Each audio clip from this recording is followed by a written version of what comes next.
بسم اللہ الرحمن الرحیم یا ایھا الذین آمنوا قوا انفسکم واہلیکم نارا وقودها الناس والحجارہ صدق اللہ مولانا العظیم ان اللہ وملائکتہ یصلون علی النبی یا ایھا الذین آمنوا صلوا علیہ وسلموا تسلیما۔ کوئی بھی زبان خاموش نظر نہ آئے، جتنے بیٹھے ہو اس یقین کے ساتھ پڑھو، ہم یہاں پر بیٹھ کر درود پاک پڑھ رہے ہیں، آمنہ کے لال مدینے میں سن رہے ہیں۔ الصلاۃ والسلام علیک یا سیدی یا رسول اللہ وعلی آلک واصحابک یا سیدی یا حبیب اللہ۔ الصلاۃ والسلام علیک یا سیدی یا نبی اللہ وعلی آلک واصحابک یا سیدی یا خاتم النبیین۔ معزز و محتشم حضرات، سامعین و ناظرین، میں اور آپ سب ختم کل شریف کی تقریب میں حاضر ہیں۔ محترم جناب محمد شبیر سپرہ مرحوم ان کے اصال ثواب کے لیے جمع ہیں۔ میری دعا ہے جتنے بھی حاضرین یہاں پر ہم حاضر ہوئے، اللہ تعالیٰ سب کی حاضری کو اپنی بارگاہ میں قبول فرمائے۔ اللہ کرے ہم جتنے آئے، جو ذکر و اذکار ہوا، جتنے بھی احباب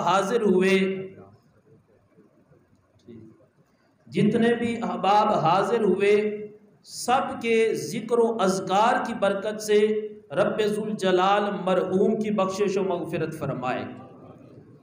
وقت چونکہ مختصر ہے اور انشاءاللہ وقت مقررہ پر دعا کا بھی اہتمام ہے، میں مختصر سے وقت میں چند باتیں عرض کروں گا۔ اللہ تعالیٰ سننے کے بعد ہم سب کو عمل کی توفیق عطا فرمائے۔ اللہ تعالیٰ نے قرآن مجید کے اندر ارشاد فرمایا، یا ایھا الذین آمنوا، اے ایمان والو، قوا انفسکم، اے ایمان والو اپنی جانوں کو بچاؤ۔ مالک جان تو نے دی ہے اور جان ہماری ہے، اس جان کو کس سے بچائیں؟ رب فرماتا ہے قوا انفسکم واہلیکم نارا، ایمان والو اپنی جانوں کو بھی بچاؤ، اپنے اہل و عیال کو بھی بچاؤ۔ مالک کس سے بچائیں؟ فرمایا لوگوں نارا، اپنے آپ کو اور اپنے اہل و عیال کو جہنم کی آگ سے بچا لو۔ اب رب نے دو راستے دیے، فرمایا میرے نبی کے غلاموں، تمہارے لیے دو راستے ہیں، ایک ہے جنت والا، دوسرا ہے جہنم والا، ایک ہے نجات والا، دوسرا ہے عذاب والا، ایک ہے رحمت والا، دوسرا ہے زحمت والا۔ میرے نبی کے غلاموں، اگر تم میری مرضی کے مطابق اپنی زندگی گزارو گے، اس کی برکت سے میں تمہیں جنت میں اعلیٰ مقام عطا فرما دوں گا۔ اب یہ رب ذوالجلال نے فرمایا، آگے رب فرماتا ہے بچو، اپنے آپ کو بچاؤ، کس سے؟ نارا، جہنم کی آگ سے۔ آگے رب فرماتا ہے وقودھا الناس والحجارہ، اے لوگو تمہیں پتا ہے جو جہنم کی آگ ہوگی اس کا ایندھن کون ہوں گے؟ فرمایا وقودھا الناس، انسان ہوں گے، والحجارہ، اور جہنم کی آگ کا ایندھن پتھر ہوں گے۔ اب اس پر مختصر سا وقت ہے، میں نے مختلف تفاسیر کو پڑھا، ان کا خلاصہ رکھتا ہوں۔ حضرت سیدنا عیسیٰ علیہ السلام کا گزر ایک مقام سے ہوا، آپ نے دیکھا کہ ایک پتھر ہے، آسمان اور زمین کے درمیان معلق ہے۔ جب اللہ کے نبی نے پتھر کو دیکھا، حیران ہوئے، بڑا تعجب ہوا، عرض کی کہ یا اللہ یہ کیا کارنامہ ہے، اس میں کیا خاص بات ہے؟ حضرت عیسیٰ نے دیکھا وہاں پر بندے تھے، پوچھا بندو اس وجہ کا پتہ ہے؟ یہ پتھر زمین اور آسمان کے درمیان معلق ہے، اس میں راز کیا ہے؟ بندے کہنے لگے اللہ کے نبی ہمیں اس کا علم نہیں ہے۔ حضرت عیسیٰ نے کہا اس وقت جو بڑے بزرگ ہوں گے، طریقہ بھی یہ ہوتا ہے کوئی نئی چیز بندہ دیکھے، بچوں سے پوچھتا ہے، جوانوں سے پوچھتا ہے، نہ پتہ چلے تو بندہ کہتا ہے کسی بڑے بندے، پرانے بندے کو بلاؤ، اس کو پتہ ہوگا۔ آپ نے پرانے لوگوں سے پوچھا کہ پتہ ہے اس میں راز کیا ہے؟ انہوں نے کہا اللہ کے نبی یہ رب کی حکمت ہے، اس کا ہمیں نہیں پتہ۔ آپ نے فرمایا اس کا علم رب خود مجھے عطا فرمائے گا۔ اب حضرت عیسیٰ نے دعا کی، یا اللہ تو پتھر کو زبان دے، پتھر سے میں بات کروں، اس سے پوچھوں، وہ بتائے اس میں راز کیا ہے۔ اب حضرت عیسیٰ علیہ السلام نے دعا کی، اللہ نے ان کی دعا کو قبول فرمایا اور رب نے پتھر کو بولنے کی قوت عطا فرما دی۔ اب اس سے اگلی بات پہ غور کرنا، کاش کہ یہ بات میں آپ کو سمجھا سکوں، اور اللہ کرے جس بات کی طرف میں لے جانا چاہتا ہوں یہ بات کسی ایک کے دل پر اثر کر جائے۔ حضرت عیسیٰ نے پتھر سے سوال کیا، پتھر تو زمین اور آسمان کے درمیان معلق ہے، اس میں راز کیا ہے؟ اب سننا پتھر کا جواب۔ پتھر نے آگے سے کہا، اے اللہ کے نبی جب رب کا یہ حکم میں نے سنا، وقودھا الناس والحجارہ، جہنم کی آگ ہوگی، اس میں انسانوں کو ڈالا جائے گا، اس میں پتھروں کو ڈالا جائے گا۔ اے اللہ کے نبی جب رب کا یہ حکم سنا میں کانپ گیا، میں ڈر گیا، مجھ پہ لرزہ طاری ہو گیا، میں نے رونا شروع کر دیا، اتنا رویا، میرا رونا میرے رب کو پسند آ گیا ہے۔ اے اللہ کے نبی جب میں رونا رب کو پسند آیا، رب نے مجھے جہنم کی آگ سے نجات عطا فرما دی ہے۔ فرمایا کہ اللہ کے نبی میرا رونا رب کو اتنا پسند آیا کہ رب نے مجھے جہنم کی آگ سے بچا لیا ہے۔ میرے نبی کے غلاموں، شمع رسالت کے پروانوں، ایک لمحے کے لیے اگر ہم غور کریں، وہ پتھر ہے اور اس کے دل میں خوف خدا آیا اور وہ رب کی بارگاہ میں رویا اور اس کا رونا رب کو پسند آ گیا۔ جب وہ رویا تو رب نے اس کو جہنم کی آگ سے بچا لیا۔ اگر میرے نبی کا کوئی غلام، میرے آقا علیہ السلام کا کوئی امتی، وہ سچے دل کے ساتھ اپنی آنکھوں سے آنسو بہائے، رب کی بارگاہ میں سچے دل کے ساتھ توبہ کرے، اگر رب پتھر کو جہنم کی آگ سے بچا لیتا ہے، میرا یقین کہتا ہے میرا رب اپنے محبوب کے غلاموں کو بھی جہنم کی آگ سے بچا لے گا۔ اور پھر اس پر وقودھا الناس والحجارہ، آج صبح میں مکاشفۃ القلوب، یہ امام غزالی کی کتاب ہے، اور امام غزالی کی تصانیف کا کمال یہ ہے کہ آج بھی جو بندہ ان کی کتاب کو پڑھتا ہے، وہ کتاب کو پڑھتا جاتا ہے، دل کی دنیا بدلتی جاتی ہے۔ یہ اللہ والوں کے قلم میں بھی رب نے کمال رکھا ہے۔ آپ نے بڑی خوبصورت بات لکھی، آپ فرماتے ہیں اللہ کے رسول علیہ السلام تشریف فرما ہیں، بڑے کمال کی بات ہے، اس پہ غور کرنا۔ حضور علیہ السلام تشریف فرما ہیں، حضور کی خدمت میں ایک شخص حاضر ہوئے، عرض کی محبوب فلاں شخص بیمار ہے، ہمیں لگ رہا ہے کہ زندگی کے آخری مراحل میں ہے، محبوب آپ شفقت فرمائیں اور تشریف لے آئیں۔ میرے نبی علیہ السلام کے پاس اگر کوئی بھی حاجت لے کر آتا تھا، آمنہ کے لال اس کی حاجت کو پورا فرما دیتے تھے۔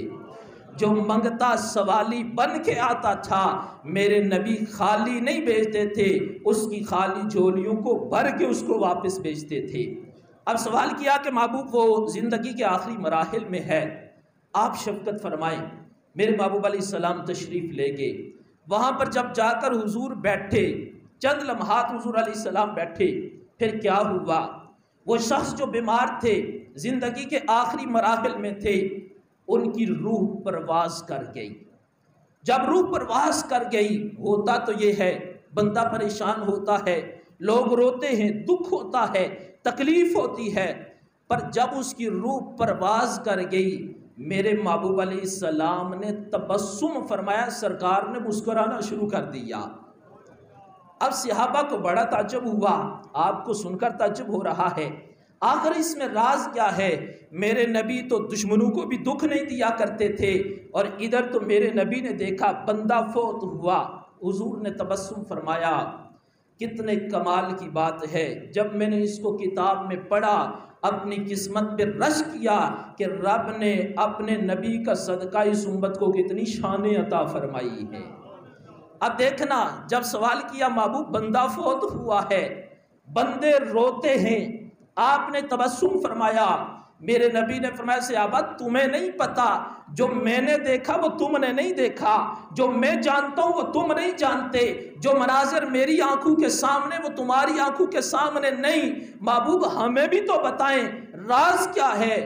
میرے نبی نے فرمایا صحابہ جب یہ بندہ اس کو پتا چلا کہ ہو سکتا ہے یہ زندگی کے آخری لمحے ہیں، اس نے دل میں یہ نیت کی زبان کو حرکت دے، اللہ سے گناہوں کی معافی طلب کرے، لیکن جب اس نے زبان کو حرکت دینے کی کوشش کی اس کی زبان نے حرکت نہیں کی۔ اب کیا ہوا؟ قربان جو اپنے نبی کے فرمان پر، میرے نبی فرماتے اس نے زبان کو حرکت دینے کی کوشش کی پر زبان نے حرکت نہیں کی، اس بندے نے دل ہی دل میں بولا نہیں، دل ہی دل میں رب سے باتیں کی، اے اللہ تو میرے گناہوں کو معاف فرما دے، اے اللہ تو میری بخشش فرما دے۔ میرے محبوب فرماتے ہیں صحابہ ادھر اس بندے نے دل میں نیت کی، ادھر رب نے فرمایا فرشتوں گواہ ہو جاؤ، اس بندے کی زبان نے حرکت نہیں کی، اس نے دل میں نیت کی ہے اور اس کے صدقے میں نے اس کے گناہوں کو معاف فرما دیا ہے۔ معزز سامعین و ناظرین دیکھیں میرے رب کی رحمت کتنی وسیع ہے، اور رب کی رحمتیں چھم چھم کے برس رہی ہیں۔ وہ رب پکار پکار کے کہتا ہے میرے بندوں پریشان ہونے کی ضرورت نہیں، میری طرف آؤ تو صحیح، مجھے مناؤ تو صحیح، میری بارگاہ میں سر نیاز کو جھکاؤ تو صحیح، ایک دفعہ منانے کی کوشش تو کرو، ایک دفعہ مجھ سے مانگو تو صحیح۔ مانگنا کام تمہارا ہے، عطا فرمانا میرا کام ہے۔ معزز سامعین و ناظرین اللہ تعالی ہمیں آخرت کی فکر عطا فرمائے۔ اب یہ جو موت ہوئی ہے کس نے سوچا تھا؟ جوان بیٹے ہیں اور انہوں نے تصور بھی ذہن میں نہیں آیا تھا کہ ہمارے ساتھ بھی ایسا ہو سکتا ہے۔ ہم دن رات کو یہ چیزیں اپنی آنکھوں سے دیکھ رہے ہیں، کانوں سے سن رہے ہیں، پر ہمارا کیا نظریہ ہے؟ ہم کہتے ہیں فلاں نے مر جانا ہے، فلاں مر گیا، اس نے مر جانا ہے، پیچھے اس کی جائیداد کا کیا بنے گا؟ جس دن ہمارے دل میں دماغ میں یہ فکر آ گئی اس دن ہم کامیاب ہو جائیں گے، یار وہ تو دنیا سے اچانک گیا ہے، میں نے بھی دنیا سے اچانک چلے جانا ہے۔ آج والد اپنی اولاد کے لیے اچھا مکان، اچھی گاڑی، اچھے ذرائع، اچھی نوکری، اچھا کاروبار، ہر والد یہ پسند کرتا ہے، ہونا بھی چاہیے، اس میں قباحت نہیں، لیکن ایک میری چھوٹی سی رائے ہے، جہاں پر اولاد کے لیے ہم یہ چاہتے ہیں اچھی گاڑی، اچھا مکان، اچھا کاروبار، وہاں پہ یہ بھی سوچو کہ مرنے کے بعد ہماری اولاد جہنم کی آگ میں نہ جائے۔ اگر یہ سوچ ہمارے ذہنوں میں آ جائے کہ جس طرح ہم دنیا کے لیے سب کچھ کرتے ہیں اس طرح ہم آخرت کی تیاری کریں۔ میرے محبوب علیہ السلام سے یہ سوال کیا گیا کہ محبوب آپ کی امت میں عزت دار بندہ کون ہے؟ آج ہماری کوئی سوچ ہے نا، ہم کہتے ہیں مال زیادہ، کاروبار زیادہ، سیاست میں نام زیادہ، لوگوں میں میل ملاپ زیادہ، ہم بڑے عزت دار ہیں۔ عزت دار بندہ باتوں سے نہیں ہوتا، عزت دار بندہ سستی شہرت سے نہیں ہوتا، عزت دار بندہ لوگوں کے حقوق پر قبضہ کرنے سے نہیں ہوتا۔ عزت دار ہونے کے لیے میرے محبوب نے فرمایا، جب عرض کی محبوب آپ کی امت میں سب سے زیادہ عزت دار کون ہے؟ میرے محبوب علیہ السلام نے فرمایا جو ہر وقت آخرت کی فکر میں رہتا ہے، میری امت میں سب سے زیادہ عزت دار بندہ وہ ہے۔ اللہ کے رسول علیہ السلام نے ہمیں زندگی گزارنے کا یہ طریقہ ارشاد فرمایا، کوشش کریں کہ ہم اپنی زندگی اس طرح گزاریں، ایک حقوق اللہ اور دوسرا حقوق العباد۔ اگر صرف بندہ حقوق اللہ کے پیچھے پڑ جائے، نمازی ہو، غازی ہو، قرآن کا قاری ہو، حاجی ہو، وہ سخی ہو، حقوق العباد میں غفلت ہے تو اس پر بھی انسان کی پکڑ ہو جائے گی۔ اور اگر صرف حقوق العباد کرتا ہے، حقوق اللہ کو ترک کر دیتا ہے، تو پھر اس پر بھی پکڑ ہوگی۔ ضرورت اس امر کی ہے ہم اپنی زندگی اللہ اور اس کے رسول کی مرضی کے مطابق بسر کریں۔ میری دعا ہے کہ رب ذوالجلال آپ جتنے بھی حاضرین حاضر ہوئے، ایک تو میں محمد شفیق سپرا صاحب کے بیٹوں کی طرف سے جتنے بھی مہمان دور دراز سے آئے ان کا شکریہ ادا کرتا ہوں، جو جنازے میں حاضر ہوئے، جو آج ختم کل میں آئے، اور دوسرا رب کی بارگاہ میں دعا ہے یا اللہ جتنے بندے آئے ہیں ان میں سے جو بندہ تجھے سب سے زیادہ پیارا ہے اس کے صدقے اللہ تعالیٰ مرحوم کی مغفرت فرمائے، اور اللہ تعالیٰ